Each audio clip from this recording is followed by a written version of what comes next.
2024 లేదా 25లో డిగ్రీ లేదా బీటెక్ చదివారా? సాఫ్ట్‌వేర్ జాబ్ కోసం ఎదురు చూస్తున్నారా? అయితే కోడ్ జ్ఞాన్ 100 డేస్ కోర్సులో చేరండి, జాబ్ సాధించండి. Welcome to Suman TV. నేను మీ సుమన్ టీవీ నాగ్. భార్య నుంచి భర్త ఎన్ని రకాలుగా ఫినాన్షియల్గా దెబ్బతీస్తూ ఉంటాడు అండ్ ఆ క్రూయాలిటీ కూడా ఏ రకంగా ఉంటుంది అనేది ఈరోజు మనతో పాటు ప్రముఖ అడ్వకేట్ శశికాంత్ గారు ఉన్నారు. అది వారి మాటలో తెలుసుకుందాం. Hello sir. నమస్తే అండి. జనరల్గా కొన్ని ఇళ్లలో అంటే అసలు బయటకు కూడా కనిపించవు నొప్పులు, అంత దారుణంగా ఉంటాయి. అవును. భర్త భార్య దగ్గర నుంచి తీసుకున్నటువంటి డబ్బులు ఏవైతే ఉంటాయో బలవంతపు చర్యలతోటి చేసేటువంటివి కొన్ని, కొంతమంది ఏంటంటే సాఫ్ట్గా ప్రేమ ఉన్నట్టు నటించేసి మొత్తం లాగేసుకుంటూ ఉంటారు. ఆ క్రూయాలిటీ అనేది ఎన్ని రకాలుగా ఉంటుంది, ఎన్ని రకాలుగా ఫినాన్షియల్గా దెబ్బతీస్తూ ఉంటారు. చివరికి వీళ్ళకి ఏది లేకుండా ఆయన దగ్గరే అడుక్కునేటువంటి పరిస్థితి తీసుకొని వస్తారు. ఎందుకంటే ఇది ప్రతి ఒక్కరూ ఫేస్ చేసేటువంటిది. కింద కామెంట్ బాక్స్లో కూడా దీనికి సంబంధించినవి వస్తూ ఉంటాయి. నేను ఫేస్ చేస్తున్నాను. పెళ్ళి అయిన వాళ్ళు, పెళ్ళి చేసుకునేవాళ్ళు, దగ్గరుండి పెళ్ళిళ్ళు చేసేవాళ్ళు, పేరెంట్స్, వీళ్ళందరూ కూడా తెలుసుకోవాల్సింది ఏంటి అంటే క్రూయాలిటీకి ఒక డెఫినేషన్ ఉంది. ఊరికే వెళ్ళి క్రూయాలిటీ కేసులు కాదు, క్రూయాలిటీకి ఒక డెఫినేషన్ ఉంది. మీరు అడిగింది 100% కరెక్ట్ క్వశ్చన్ ఇది. అసలు క్రూయాలిటీ అంటే ఏంటి అని మీరు కనుక తీసుకుంటే క్రూయాలిటీలో అనేక రకాలు, మనం ఒక 5 రకాలు మాట్లాడుకుందాం. ఎక్స్టార్షను, బ్లాక్మెయిలింగు, సిఫనింగు, వైఫ్ లోన్స్, సెక్షువల్ కోయర్షన్, ఇవన్నీ కూడా కొన్ని నేను చెప్పిన కొన్ని ఫ్లోలో ఒక 5 చెప్పాను మీకు. అయితే మనం దీన్ని ఒక్కొక్క పాయింట్ కనుక విడగొట్టుకొని చూస్తే ఎక్స్టార్షన్ ఫస్ట్ క్రూయాలిటీ ఏంటి అంటే భార్య దగ్గర చేసేది ఎక్స్టార్షనే. ఏ రకంగా? నువ్వు జోన్ చేస్తున్నావు, దీనికి నెలకి 50,000 జీతం వస్తుంది, 50,000 యాజ్ ఇట్ ఈజ్ రూపాయి కూడా తగ్గకుండా నాకు ఇచ్చేయాలి. ఎందుకంటే ఇల్లు నడిపేది నేను, ఫైనాన్స్ చూసుకునేది నేను, కార్ ఈఎంఐ కట్టేది నేను, ఇంటి రెంట్ కట్టేది నేను, నీకు అన్ని ఇంట్లో కావాల్సింది ఇచ్చేది నేను అని ఆ 50,000 నొక్కేస్తాడు ఫస్ట్ ఈ క్రూయాలిటీలో భర్త. ఆ 50,000 తీసుకుని ₹1 కూడా మళ్ళీ ఆమెకి ఇయ్యడు. ఆడికి మహా అయితే ఆ 50,000లో అయ్యే ఖర్చు 20,000 30,000 ఉంటుంది. మిగతా 20,000 వీడు తాగుడికి తందనాలకి పెడతాడు, తిరగడానికి, సినిమాలకి, షికార్లకి వాడేస్తాం. అంతే. అతని నార్సిస్టిక్ బిహేవియర్ అనుకుందాం. అంటే అతనికి నచ్చినట్టుగా ఎంజాయ్ చేసుకుంటాం. అంతే. ఇక్కడతో అయిపోయిందా? ఎక్స్టార్షన్ అంటే కాదు, బ్లాక్మెయిలింగ్. ఎప్పుడో ఒక్కసారి ఈయన ఆఫీస్ నుంచి వచ్చినప్పుడు ఆ అమ్మాయి ఎవరితోనో ఒక అబ్బాయితోటి ఫోన్లో, అబ్బాయో అమ్మాయో కూడా తెలీదు, ఫోన్లో మాట్లాడుతూ ఉంటుంది. ఎవరు అని అంటాడు.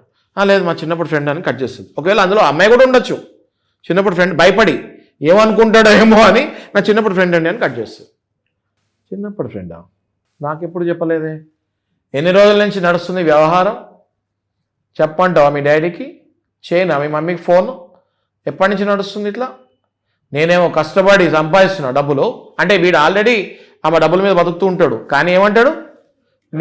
నేనేమో కష్టపడి డబ్బులు సంపాదిస్తున్నా, నువ్వు ఇంట్లో కూర్చొని చేసే పనులు ఇవా, చెప్పాలా మీ ఇంట్లో అంటాడు. ఇది ఒక కైండ్ ఆఫ్ బ్లాక్మెయిలింగ్. అంటే ఆమెని సైకలాజికల్గా భయానికి గురి చేస్తూ ఉంటాడు. నాకు అసలు మీరు ఇచ్చిందే బోడి కట్నం, అసలు అది కట్నం కిందకే లెక్క రాదు, నా టైం బాగాలేక నేను చేసుకున్నాను.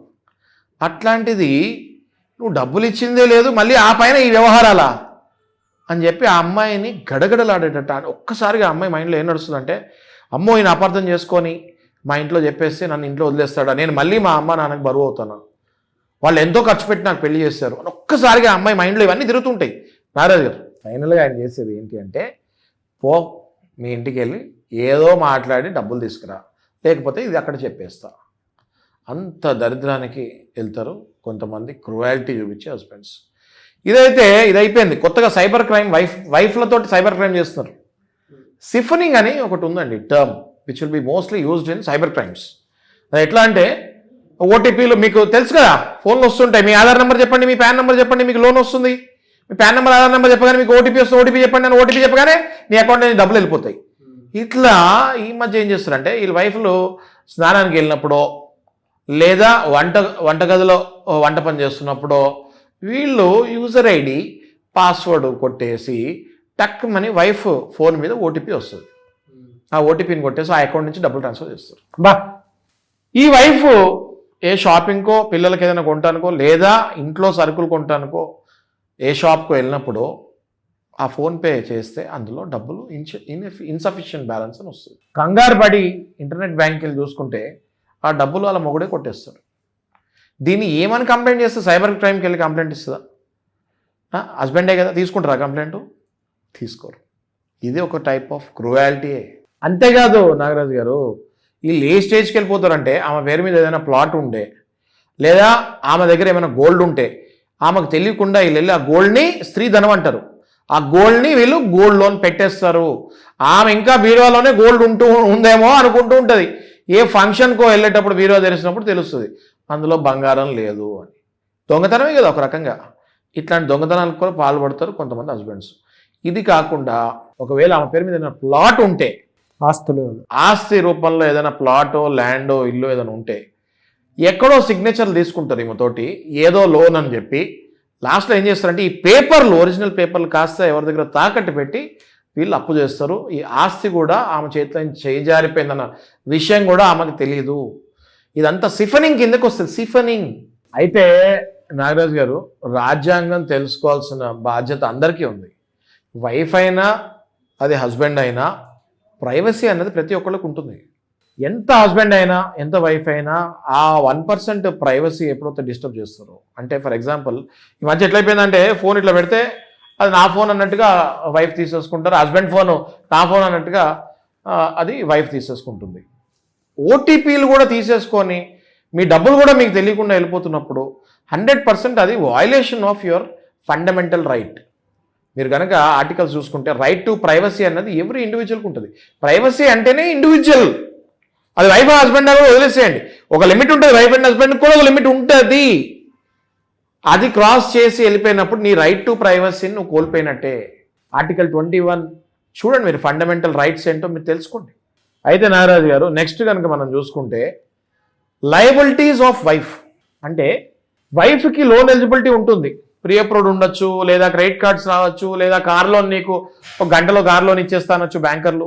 వీళ్ళు ఏ ఫోన్ ఆ ఫోన్ తీసుకున్నప్పుడు ఆ ఫోన్ మీదకి ఏదైనా కాల్ వచ్చినా లేకపోతే మెసేజ్ వచ్చినా వీళ్ళు చూస్తారు, నీకు లోన్ రెడీగా ఉంది తీసేసుకో నేను కడతా అంటాడు హస్బెండ్.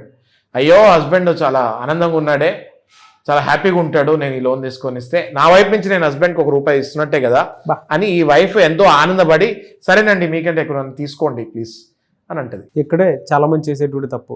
ఆ ట్రాన్సాక్షన్ జరిగేటప్పుడు వైఫ్ చాలా ప్రేమతో ఇస్తుంది.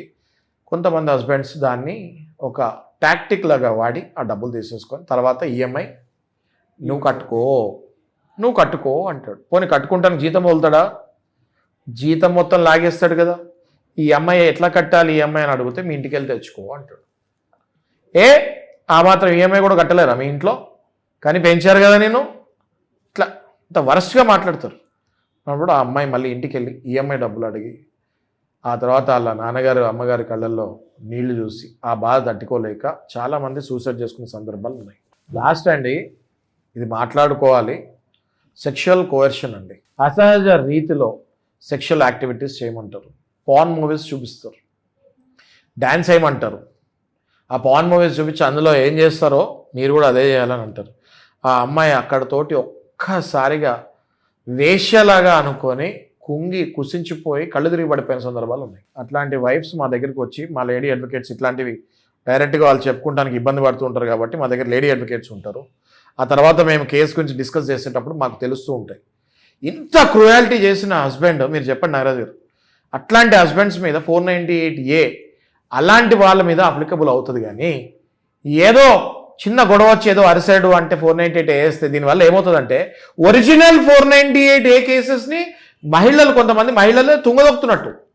ఇవి క్రూయాలిటీలు అంటే ఇప్పుడు మనం డిస్కస్ చేసిన పాయింట్స్ ఉన్నాయి కదా, వీటిని క్రూయాలిటీ అనేది extortion, blackmailing, siphoning, sexual coercion, liability on wife, ఇవి క్రూయాలిటీలు అంటే ఇవన్నీ కలిపితే దీన్ని క్రూయాలిటీ అవుతుంది తప్ప ఏదో చిన్న హస్బెండ్ ఏదో ఒక మాట అన్నాడని చెప్పి ఇలాంటి కేసులు వేస్తాం వల్ల 498A కేసులే తప్పుదారి పడుతున్నాయి. వెరీ వెరీ ఇంపార్టెంట్ థింగ్ అండి. ఇప్పుడు నేను చెప్పేది అవునో కాదో కింద కమెంట్ బాక్స్లో అవునైతే అవునని పెట్టండి చాలు. నేను చెప్పేవన్నీ కరెక్టా రాంగా అన్నది. ఎంతమంది మీరు ఇంట్లో బాధపడుతున్నారో నాకు తెలుసు.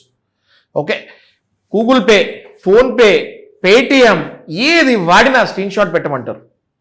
స్క్రీన్ షాట్ పెట్టిన తర్వాత కూడా ఇంటికి వెళ్ళి మళ్ళీ లెక్కలు అడుగుతారు. వాళ్ళకి తెలుసు పాపం డబ్బులు అయిపోయినాయి, నేను ఇచ్చిన డబ్బులో లేకపోతే అమ్మాయి సంపాదించుకున్న డబ్బులో నువ్వు మిగిల్చిన కూర అయిపోయినాయి.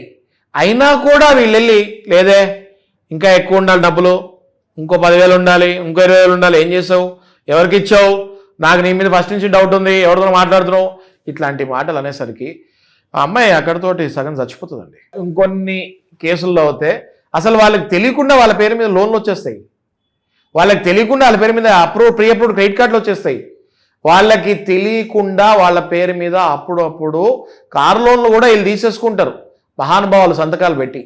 ఆ తర్వాత తెలుస్తుంది ఈమెకి నెల నెల ఈఎంఐ బౌన్స్ అయినప్పుడు తెలుస్తుంది, బౌన్స్ అయిన తర్వాత కలెక్షన్ వాళ్ళు ఫోన్ చేసినప్పుడు తెలుస్తుంది నా పేరు మీద ఈ లోన్లు కూడా తీసుకున్నారా అని. ఇవన్నీ సిఫనింగ్ కిందకు వస్తుంది నాగరాజు గారు. ఇన్ని దరిద్రాలు చేస్తుంటారు కొంతమంది. అవన్నీ మీరు అంటే మీ దగ్గరకు వచ్చేటువంటి కేసెస్లో సొల్యూషన్ ఇచ్చారా సార్? ఖచ్చితంగా నాగరాజు గారు, వీళ్ళకి ఏంటంటే మెయిన్ ఫస్ట్ కావాల్సిన ఈ వైఫ్స్కి ఏంటి అంటే కౌన్సిలింగ్. వీళ్ళు ఏమనుకుంటారంటే వీళ్ళు సూర్యుడిని కూడా ఎక్కువ చూడరు, వీళ్ళు వర్క్ ఫ్రమ్ హోమే, వీళ్ళకి ఈ డబ్బులు సంపాదించడం వర్క్ ఫ్రమ్ హోమే, సూర్యుడిని కూడా చూడరు వీళ్ళకి ఫస్ట్ మేము కౌన్సిలింగ్ ఇస్తాం నాగరాజు గారు.